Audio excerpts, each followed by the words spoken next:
I never thought I'd be the guy whose marriage crumbled right in front of him. But here I am, sharing my story to help others who might find themselves in a similar situation. My name is Jake, and I used to think I had a pretty solid life with my wife, Sarah. We had been married for 5 years, and honestly, it felt like we were just getting started. We had our ups and downs, just like any couple, but I figured it was all part of the journey. I was blissfully unaware that the whole time, Sarah was plotting something entirely different. At first, everything seemed fine. We had our routines down: Friday night pizza, long hikes on weekends, and those lazy Sunday afternoons spent binge-watching shows. But then I started noticing little things that felt off. Sarah began to change her behavior.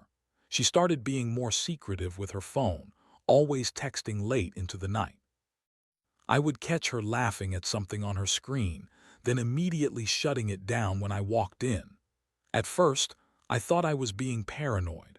After all, we've always had an open relationship in terms of communication, or so I thought. One evening, I came home early from work, hoping to surprise her with dinner. As I walked in, I noticed she was whispering on the phone, her back turned to me. I stood there, heart racing, straining to hear what she was saying. It wasn't just a friendly chat. There was an intimacy to her voice that made my stomach churn. I felt a heat rising in my chest, but I tried to push it down. I convinced myself that she was just talking to a friend. I didn't want to jump to conclusions. I had seen those movies where the husband suspects infidelity and goes down a rabbit hole of paranoia without any proof. I didn't want to be that guy.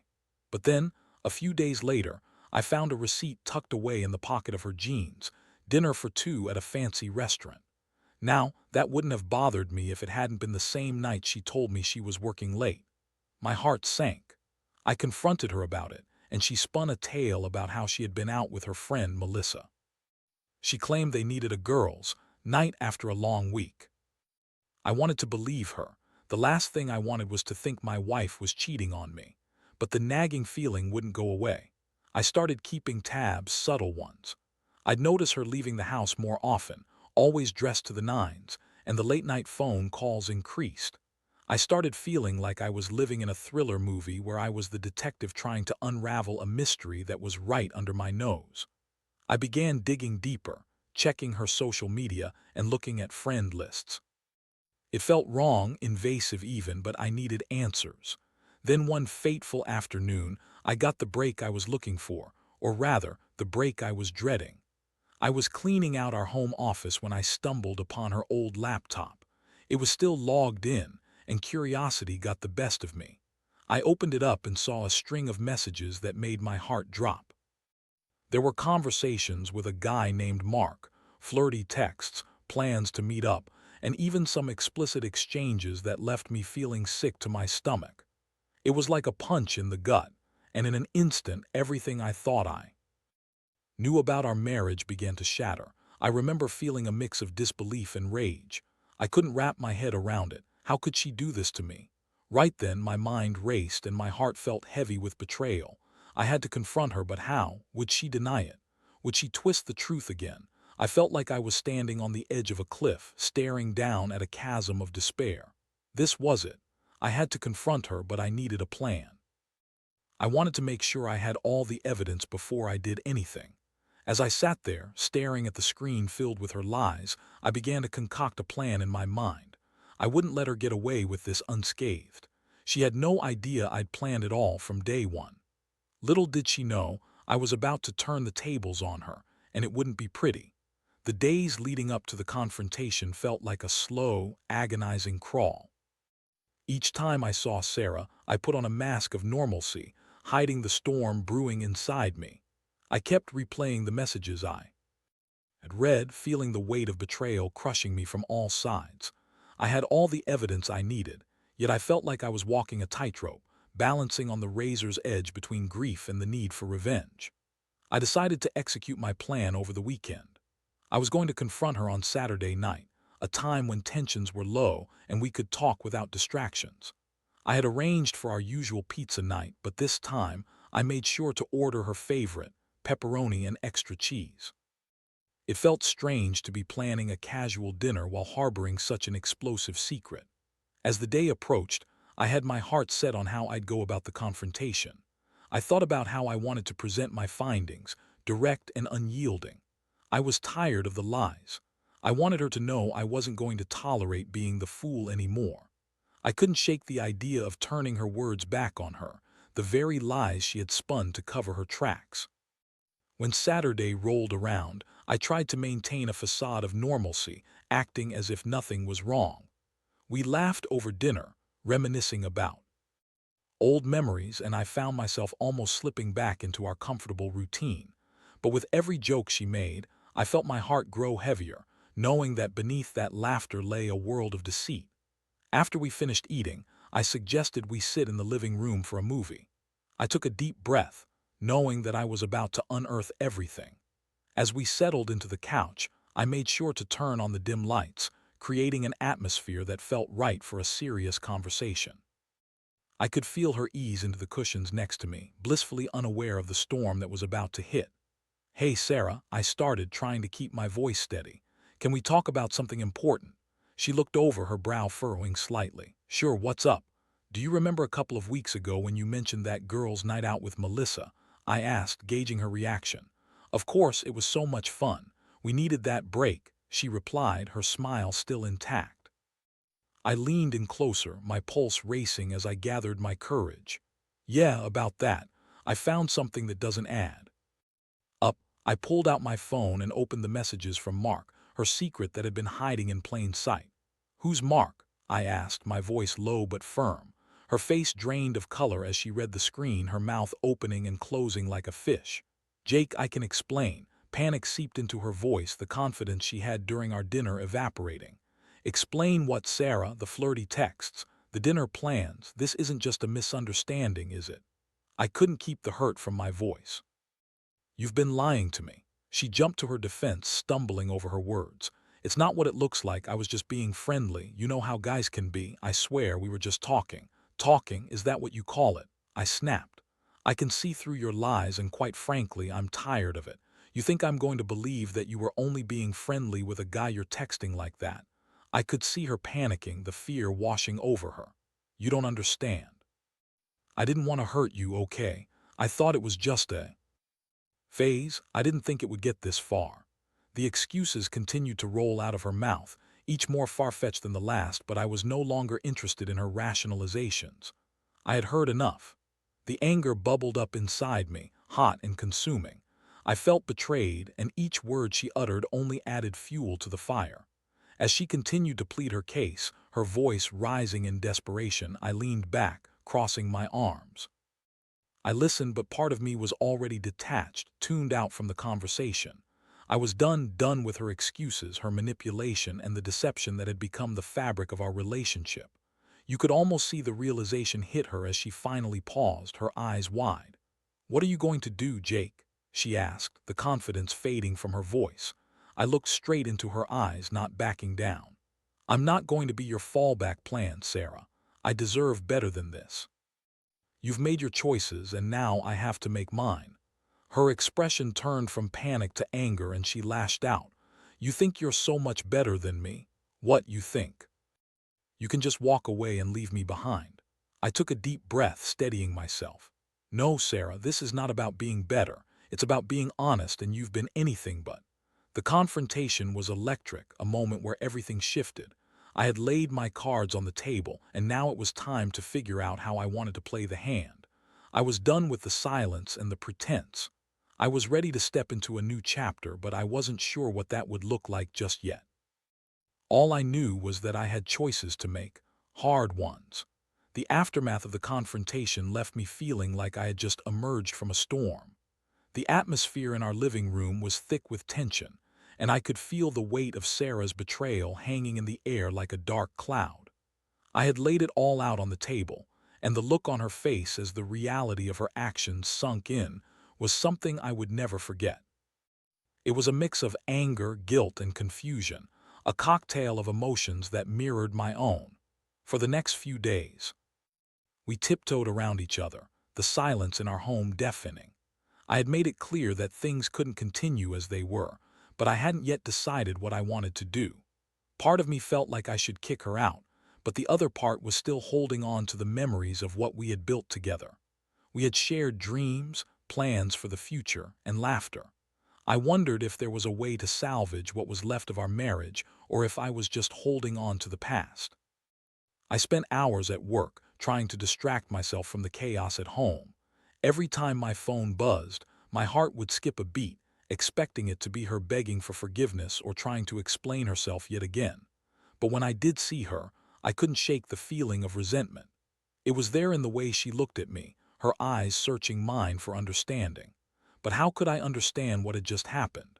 How could I reconcile the woman I loved with the woman who had betrayed me? After a few sleepless nights, filled with thoughts of revenge and heartache, I finally decided I needed to confront my feelings. I reached out to a close friend, Mike, who had been through a divorce himself. He had always been a good listener, and I knew he would provide the perspective I needed. We met up for drinks one evening at a bar near my office, and I spilled everything: the marriage, the betrayal, the confrontation. "Man, I'm so sorry you're going through this," Mike said, shaking his head. "It's a tough situation, and I know how hard it is to process. You loved her and now this." "Yeah, it's tough to wrap my head around it. I didn't see it coming, you know." I took a sip from my beer, the bitterness reflecting my mood. Part of me wants to just cut my losses and move on, but another part of me wonders if we can salvage this somehow. Mike leaned back in his chair, his expression thoughtful. "You have to ask yourself if you can truly trust her again. It's like stepping on a crack in the sidewalk. You can't ignore it once it's there. If you stay, every time she leaves the house, are you going to wonder what she's up to? It's not an easy road, man. You have to do what's best for you." As I listened to him, I felt a clarity begin to settle in. The truth was, I was angry at Sarah, but I was also angry at myself for allowing her to manipulate me for so long. I had let her lies overshadow the truth, and now I had to reclaim my life. By the time I got home that night, I knew what I needed to do. I couldn't keep pretending everything was fine. I needed to lay my cards on the table again, but this time it was going to be about my future, my decision. I walked in, and Sarah was sitting on the couch, her eyes red from crying. She looked up at me, hope flickering across her face. "Jake, can we talk?" she asked, her voice shaky. I took a deep breath, feeling the weight of my decision settle on my shoulders. "Yeah, we can talk, but I want you to hear me out completely." I sat down across from her, the distance between us feeling like a chasm. "I've been thinking a lot about everything that happened. You need to know that I'm hurt and I've felt betrayed by the woman I loved. I don't think I can move forward if we keep pretending this is normal." Tears filled her eyes and she reached for my hand, but I pulled away. "No, Sarah, I can't do this right now. You've broken my trust, and that's something I'm not sure you can ever repair. I need to focus on myself and figure out what I want." Her face crumpled as she fought back tears. "Please just give us a chance. I'll do anything, Jake. I can change." "Change? You've been saying that since the night I found out. I need to see real effort, not just empty promises, but I'm not sure it's even worth it anymore." I felt a heaviness in my chest as I said those words, each syllable feeling like a final nail in the coffin of our marriage. Sarah's voice was desperate now. "I love you, Jake. I made a mistake." "Love isn't enough when betrayal is involved," I replied, my voice steady but my heart breaking. "I need to think, and I need space. I can't stay here right now. I need to find clarity." I stood up, my decision made. I was going to move out for a while, take time to sift through my emotions and figure out what I truly wanted. I was done being the victim in this story. I needed to reclaim my narrative, and that meant taking the painful steps necessary to heal. As I packed a bag, I could feel Sarah's eyes on me, filled with regret and despair. I didn't know what the future held, but I was determined to find my way through the wreckage. I would heal, and I would come out stronger on the other side, no matter what it took. Leaving the house that night felt surreal, like I was stepping out of a life that had once seemed so solid but was now nothing more than a fragile illusion. I grabbed my essentials, some clothes, my laptop, and a few personal items, and headed out, leaving Sarah standing there with tears streaming down her face. I could hear her soft cries as I closed the door behind me, but I steeled myself. I had to do this for me. I ended up crashing at Mike's place for a while. I needed a friend, someone who could provide a sense of normalcy while I navigated this chaotic new reality. Mike had a spare room and he welcomed me with open arms. "Dude, you can stay as long as you need. We'll figure this out together," he assured me. The familiarity of his presence was comforting, and for the first time in days, I felt a little lighter.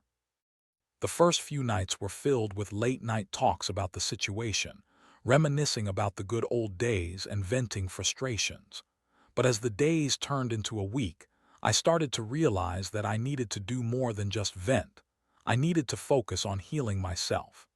I began a routine, hitting the gym to relieve stress, cooking meals that I enjoyed, and even picking up old hobbies I had neglected over the years. It felt good to take care of myself, and slowly I started to feel a sense of empowerment creeping back in. But Sarah wasn't just going to let me go quietly. She began reaching out, sending me texts filled with apologies and pleas for another chance. I ignored them at first, feeling a mixture of anger and sadness every time my phone buzzed with her name. I knew I had to set boundaries, but it was hard to silence the part of me that still cared for her. I would read her messages, my heart torn between love and hurt. One evening, as I was sitting on Mike's couch watching a game, my phone vibrated again. This time it was a call from Sarah. After a moment of hesitation, I picked up. "Jake, please, can we talk? I can't do this anymore." "I need to see you," she said, her voice shaky. "Sarah, I don't know if that's a good idea," I replied cautiously. "Just hear me out. I can explain everything. I've been doing a lot of thinking and I realize how much I messed up. I just want a chance to show you things can be different," she pleaded. Part of me wanted to hear her out, but the other part screamed at me to protect myself from further pain. "I need time, Sarah. I'm still processing everything. I don't want to make any decisions in the heat of the moment." "Please, Jake, just one meeting. I promise I'll be honest," she insisted, her voice a mix of desperation and hope. After a long pause, I finally relented. "Fine, we can meet, but we need to keep it civil. I won't tolerate any more lies." We agreed to meet at a coffee shop the following day. I spent the night restless, tossing and turning as I replayed our last encounter in my mind. What could she possibly say that would change my mind? I was preparing myself for an emotional confrontation, but I also couldn't shake the sense of dread that lingered in my gut. The next day, I arrived at the cafe early and found a corner table. As I sat there, the aroma of freshly brewed coffee filled the air, but it did little to calm my nerves. I watched the door, waiting for her to walk in, feeling the weight of anticipation and anxiety. When she finally arrived, my heart raced. She looked different, her makeup was minimal and her eyes were puffy from crying. "Hey," I said, trying to keep my tone neutral. "Hi," she replied softly, her voice barely above a whisper. She sat down across from me and the tension was palpable. "I'm glad you came," I added, though I wasn't sure if I meant it. "I've missed you," she said, her eyes searching mine. "I've had a lot of time to think and I realize how much I took you for granted. I was stupid and selfish and I'm so sorry for everything." I nodded, bracing myself for more of her justifications. "You've said that before, Sarah. What makes this time different?" "I've started seeing a therapist," she admitted. "I realize I have issues that I need to work on, why I strayed in the first place. I don't want to be that person anymore. I want to be better for myself and I want to be better for you if you'll let me." "Therapy is a good start," I replied, keeping my emotions in check. "But it doesn't erase the hurt. I need to know that you truly understand the consequences of your actions. This isn't just about apologies, it's about trust, and right now, I don't trust you." "I get that," she said, tears welling in her eyes again. "But I want to earn that trust back. I'll do whatever it takes. I'll be honest, I'll be transparent, and I'll fight for us. Just please don't give up on me yet." Her words hung in the air and I felt torn. I still loved her, but the betrayal felt like a gaping wound that hadn't begun to heal. "It's going to take time, Sarah. I can't just flip a switch and forget everything. Trust is built over time and you'll have to show me that you're committed to this." "I will," she promised earnestly. "I'll prove it to you, I swear. I don't want to lose you." As we talked more, I realized that she was genuinely remorseful, but I also knew that healing wouldn't be easy for either of us. I had to be cautious. I couldn't let myself fall back into the same patterns where I ignored the signs. I needed to take this one step at a time, and as much as I wanted to give her a chance, I had to prioritize my own well-being. We agreed to take things slow, focusing on communication and honesty. I left the cafe feeling a mix of hope and uncertainty. Sarah was trying to reach out, but it still felt like a long road ahead. I knew I had to be strong, not just for her, but for myself. The journey of healing was just beginning, and I was determined to find my way through it, no matter how difficult it might be. The following weeks were a whirlwind of emotions. I had agreed to give Sarah a chance, but it didn't mean that the road ahead was smooth. Each day was a delicate balance of hope and skepticism. She was doing her best to show me that she was committed to repairing our relationship, but I still found myself questioning everything. Could I really trust her again? I made it a point to be open about my feelings, sharing my concerns whenever they bubbled to the surface. We met weekly at the coffee shop, not just for our discussions but also for casual outings, trying to rediscover the spark that had drawn us together in the first place. I was still guarded, but I could see the effort she was putting in. She was keeping her phone face down at all times, being transparent about where she was going and even sharing her therapist's insights with me. It was a stark contrast to the secretive behavior I had grown accustomed to. Yet every time she laughed a little too hard or texted a little too quickly, my heart would race with fear. Would she slip up again? Would I be blindsided once more? I couldn't shake the nagging feeling of unease that lingered like a shadow, always there in the back of my mind. It felt like walking on eggshells, each step carefully considered, each word measured. One evening, while we were watching a movie at Mike's place, my new temporary home, I received a text from Sarah. It was a simple message asking how my day was going, but something about it felt different. I could sense a tone of excitement, as if she was trying hard to keep the conversation light. I decided to respond, wanting to engage, but I wasn't prepared for the wave of emotions that washed over me as we chatted. "Good. Just finished a project I was working on. What about you?"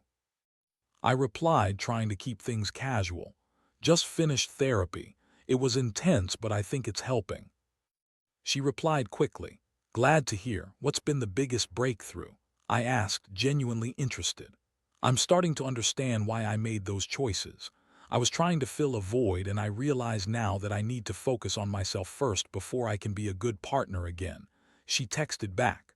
Her honesty struck a chord, and for the first time in a while, I felt a flicker of hope. Maybe this was the change I had been waiting for. I decided to take a leap and suggested we meet up for dinner to celebrate her progress. She responded with a flurry of excitement, and I found myself smiling at the thought of rekindling that connection. That weekend, we met at our favorite Italian restaurant. As we settled into our booth, I watched her smile and laugh, and the tension began to dissipate. The atmosphere felt lighter, and for a moment, it was easy to forget the betrayal that had shattered our lives. We talked about everything, our dreams, our friends, and even childhood memories.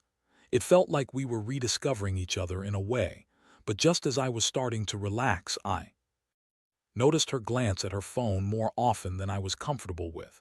Each time it buzzed, my heart raced, the familiar anxiety creeping back in. I shook my head, trying to focus on the conversation and not let my paranoia ruin the evening. Yet, it was difficult to ignore the nagging feeling in my gut that something might still be amiss. As we were finishing up dessert, she excused herself to the restroom. I seized the moment, my curiosity getting the better of me. I reached for her phone, which was sitting on the table, and unlocked it with the code she had carelessly left visible during dinner. My heart raced as I opened her messages, the fear of what I might find clawing at my insides. To my surprise, there were only texts from friends and work-related messages, but then I noticed an app for a messaging service that I hadn't seen before. It was a popular app that allowed for private chats that could easily disappear. My stomach sank. Why hadn't she mentioned it? My mind started racing with possibilities. Was she still hiding something? Just as I was about to delve deeper, I heard her footsteps approaching. I quickly put her phone back down and feigned innocence, trying to act casual. "Everything good?" I asked, forcing a smile. "Yeah, just had to freshen up," she replied, returning to her seat. I could see a glimmer of guilt in her eyes, but I didn't want to ruin the moment we were having. Instead, I pushed the thoughts aside, convincing myself to trust her. After dinner, we walked through a nearby park, the cool evening air wrapping around us like a comforting blanket. We laughed and joked, but I couldn't fully shake off the unease that lingered within me. I decided I needed to talk to her about the messaging app, but I wanted to choose my words carefully. I didn't want to accuse her, but I also felt I deserved answers. When we reached a quiet bench, I turned to her and took a deep breath. "Sarah, can we talk about something that's been bothering me?" "Of course. What's on your mind?" she asked, her expression open but cautious. "I noticed you have a new messaging app on your phone. Can you tell me about it?" I asked, trying to keep my tone calm. Her expression shifted, surprise flashing across her face. "Oh, it's just a group chat for my therapy group. We share resources and support each other. I didn't think it was a big deal." I nodded, but I could feel a knot tightening in my stomach. "I just want you to know that transparency is really important to me, especially now. If there's anything I should know, I hope you'll tell me. Jake, I promise it's nothing like before." "I'm trying to be honest with you," she replied, her eyes pleading. "I understand why you're concerned, but I wouldn't jeopardize what we're trying to rebuild." I took a moment to process her words. I wanted to believe her, but the lingering doubts nagged at me. "I know we're working towards something, but trust is something that has to be earned back.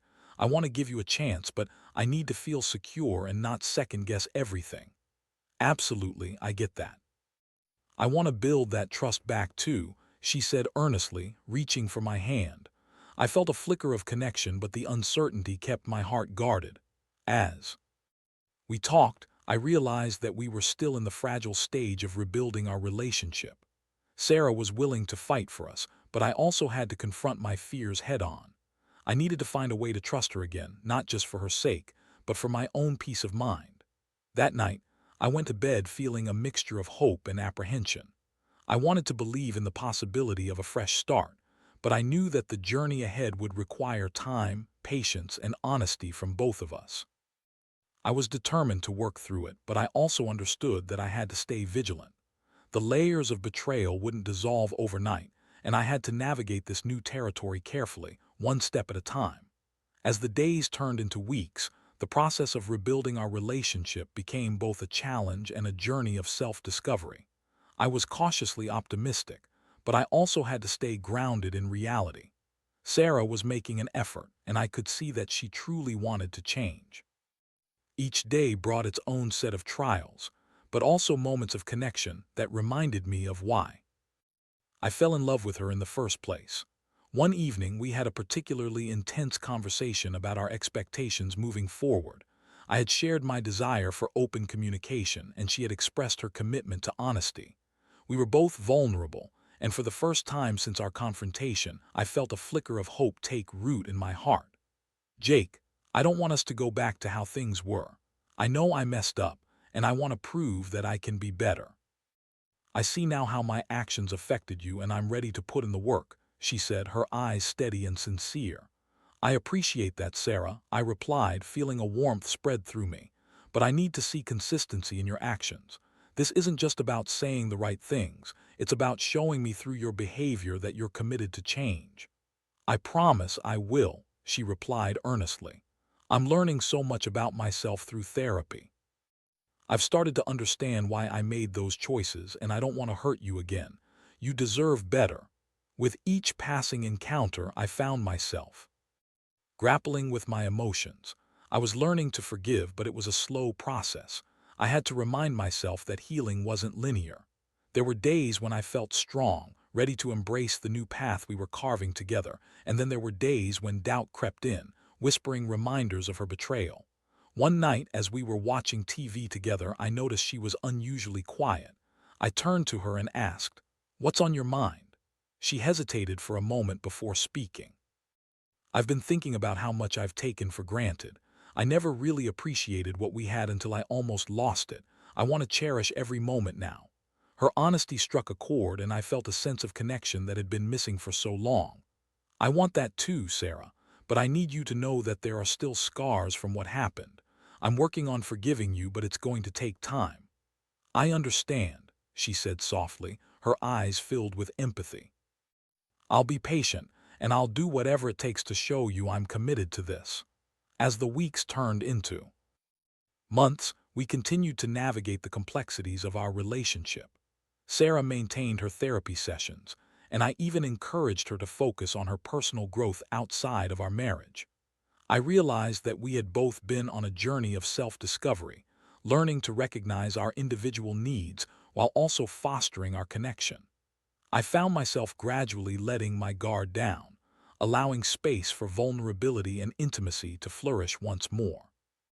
We began to create new memories, going on weekend trips and enjoying activities that brought us closer together. It felt like we were building a new foundation together, one strengthened by the lessons learned from our past. One evening, as we returned from a hike, I took her hand and stopped her in our living room.